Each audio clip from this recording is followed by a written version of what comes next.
徒歩圏内にある3つの駅、3路線が交差するのに、駅がないという現実。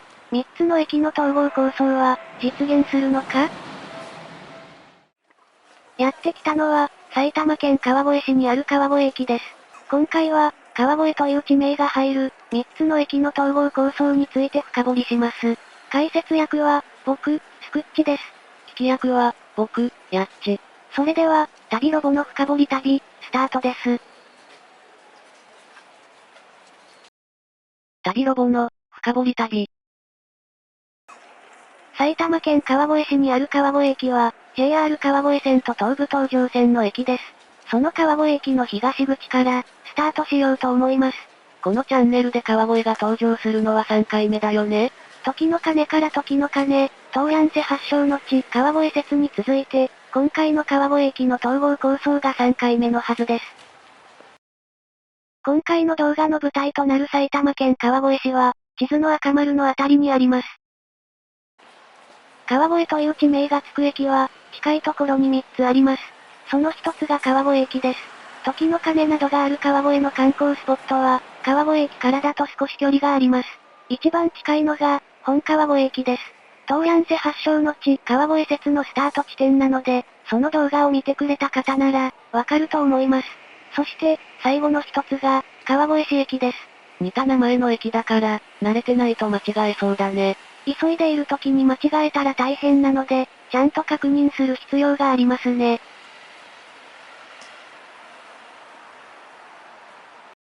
そんな3つの駅の位置関係は、こうなっています。川越駅は JR 川越線と東武東上線、本川越駅は西武新宿線、川越市駅は東武東上線です。地図を見てもわかるように、本川越駅だけ孤立した感じになっています。近そうなところにあるのに、乗り換えが不便な感じだね。その不便さの解消のための、川越駅の統合構想ということみたいです。JR 川越線と東武東上線の川越駅は、地図の赤丸のところにあります。川越駅をスタート地点として、本川越駅と川越市駅にも行きながら、深掘りしていきます。まず、それぞれの駅の成り立ちから見ていこうと思います。最初に開業したのが、現在の本川越駅です。明治28年、1895年、現在の本川越駅は、川越鉄道の川越駅として開業しました。次に開業したのが現在の川越市駅です。大正3年、1914年に、東上鉄道の川越町駅として開業しました。そして、その翌年の大正4年、1915年に、現在の川越駅が開業しています。当時は、東上鉄道の川越西町駅でした。今歩いているのは、東武東上線と JR 川越線の線路沿いの道です。線路沿いの道を通って、西武新宿線の本川越駅を目指しています。大正9年、1920年、東上鉄道は東武鉄道と合併して、東武鉄道になりました。東上鉄道だった路線が、東上線になったそうです。その東上線が、川越駅と川越市駅の東武東上線です。大正11年、1922年、川越町が川越市になったことで、川越町駅は川越市駅に改称されました。今、踏切のところを通過しているのが東武東上線の電車です。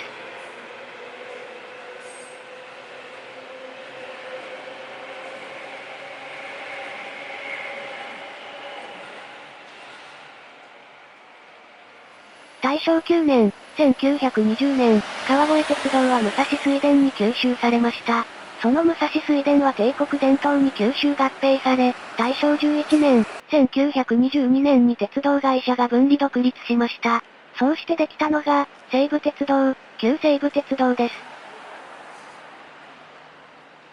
今見えてる電車が、JR 川越線の電車です。JR 川越線の川越駅は、昭和15年、1940年に、国鉄の川越線の川越駅として開業しました。川越線川越駅の業務は東武鉄道に委託され、同時に東武東上線の川越西町駅は、川越駅に改称されました。国鉄の川越駅開業に伴って、旧西武鉄道の川越駅は、本川越駅に改称されました。国鉄は現在の JR なので、これで全ての路線と駅が揃ったことになります。先にあった旧西武鉄道の川越駅が解消されて、後からできた国鉄の駅が川越駅になったんだね。やっぱり力関係で駅の名称が決まったのかな。その辺はよくわかりませんが、そう見えるような駅名の変更ですよね。目の前に見える踏切は、西武新宿線の踏切です。ちょうど本川越駅行きの電車が来ました。この交差点を右に曲がってまっすぐ行くと、西武新宿線の本川越駅があります。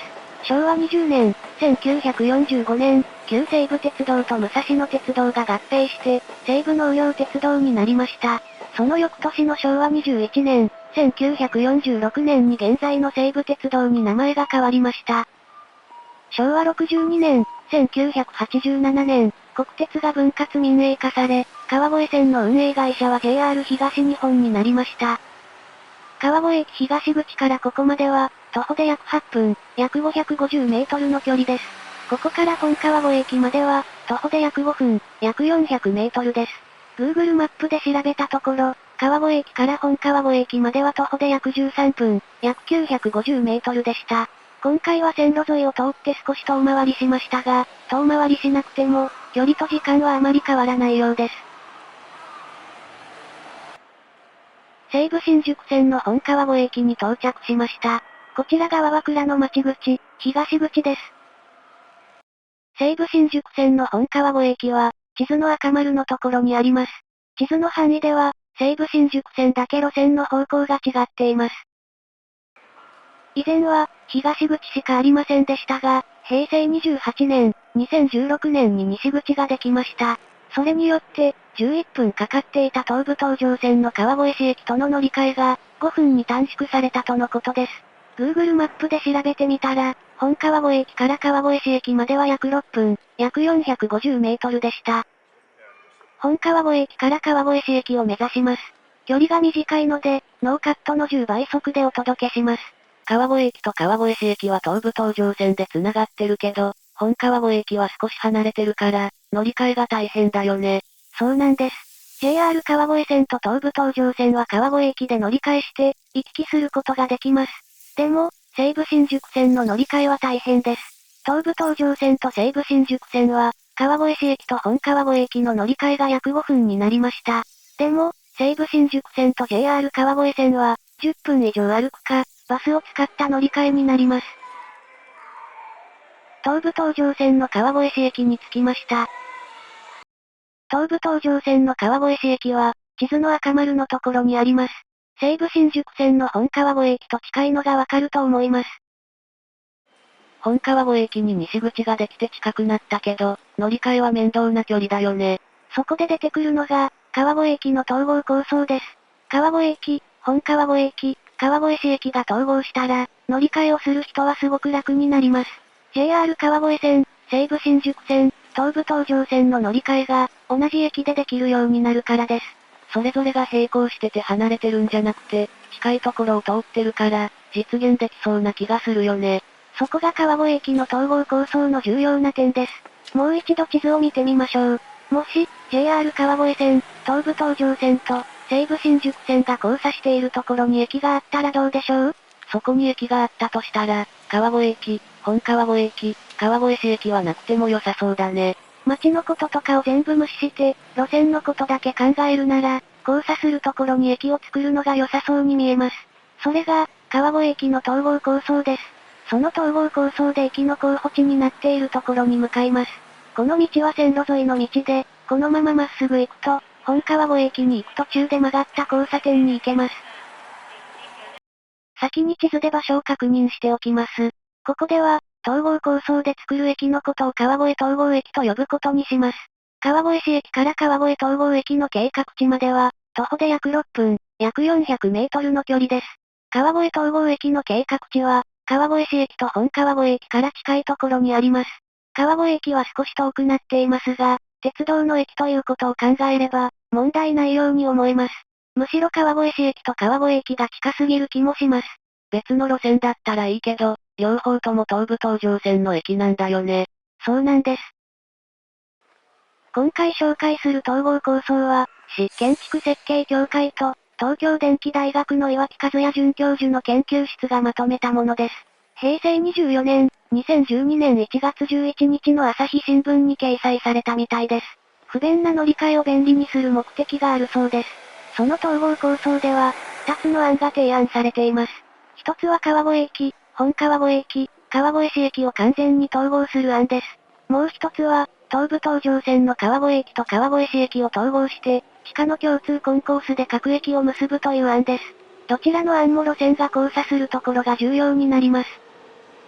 完全統合案は、路線の交差部の地下に、川越統合駅を新設するというものです。現在、地上にある踏切はなくなるので、道路を通る人にとっても便利になる案だと思います。駅を地下化するということは、その前後の線路も地下化されることになります。どこまでの範囲を想定しているかわかりませんが、地上部は緑地空間にするという計画だそうです。さっき見たこの地図が、完全統合案のものです。青丸の川越駅、本川越駅、川越市駅を廃止して、赤丸の川越統合駅を新設するというものです。完全統合案だと、川越統合駅を新設するから、今の3駅はなくなるってことだね。そうなると、駅の周辺の商店街とかに影響が出るんじゃない？そこが問題のようです。昔から3駅の統合の話はあったようで、新駅の要望が、市長、議長、商工会議所会頭らの連名で出てるとのことです。参戦連絡を確するに、便宜なる適当の地点に、新駅の設置を求める陳情書を国に提出したそうです。それがいつのことかわかりませんでしたが、漢字とカタカナの文なので、昔から要望があったことがわかります。でも、駅周辺の商店街は、生活圏が奪われるとして、その要望に反対を表明したようです。その後も、統合案は何度も出てきているそうです。平成17年、2005年、当時の川越市長が議会で、前市長時代に統合を諦めてるという答弁をしたとのことです。今回の川越駅の統合構想は、その議会での答弁より後に出てきてるから、何か変化があったのかな？市建築設計協会の代表幹事によると、市の幹部はあまり関心を示さなかったようです。残念。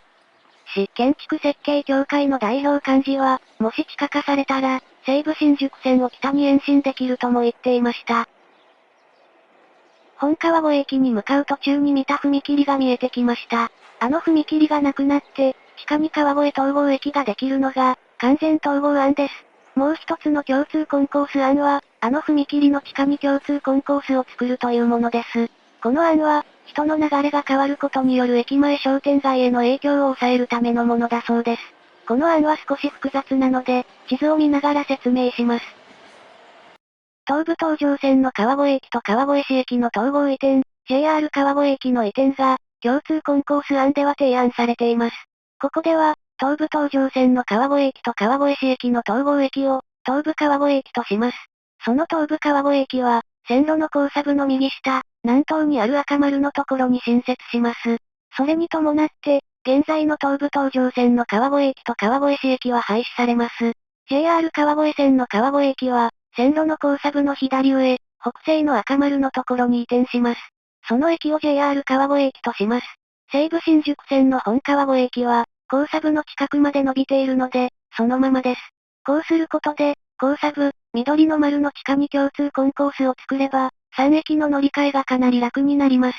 でも、川越駅と川越市駅の駅前は、微妙な場所になるよね。完全統合案に比べれば、駅から近い場所なので、影響は抑えられるということだと思います。僕が川越駅か川越市駅の駅前で、何かお店をやってたら、この案でも反対したくなるな。僕もそう思います。逆に、よく乗り換えをする立場だったら、完全統合案を全力で押したくなるよね。駅を中心に街ができた後の駅移転は、すごく難しいですよね。東上鉄道と国鉄が、川越鉄道に合わせてくれていたら、こんなことにはならなかったというのが、現在の視点から思うことです。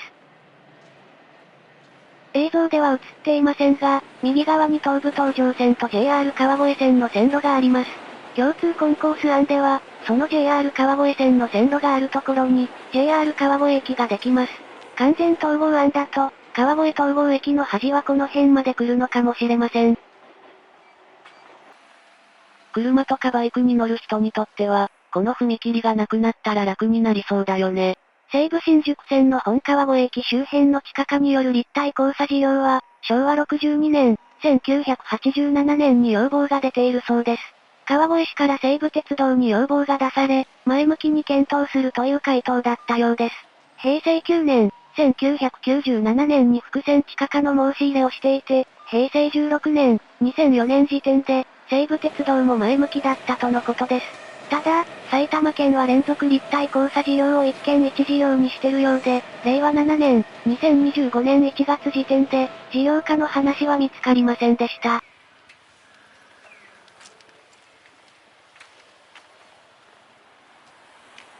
ここが何度も話に出ている、JR 川越線、東武東上線と、西武新宿線が交差するところです。西武新宿線が地上で、JR 川越線と東武東上線が高架になっています。完全統合案ではこの辺りの地下に川越統合駅ができ、共通コンコース案では共通コンコースができます。今までの話からすると、どっちも実現しないような気がする。でも、西武新宿線の地下化は実現するかもね。それを期待してる人はたくさんいそうですよね。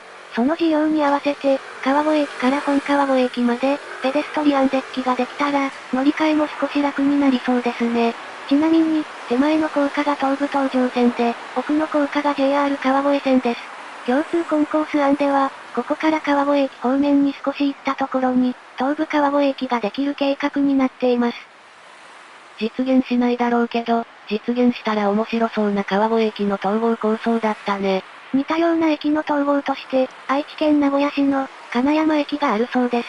金山駅は統合が実現しています。街の発展も見据えて、川越駅の統合構想が実現したらいいなと思っています。ということで、今回の深掘り旅、川越駅の統合構想は終わりです。それでは、また別の地でお会いしましょう。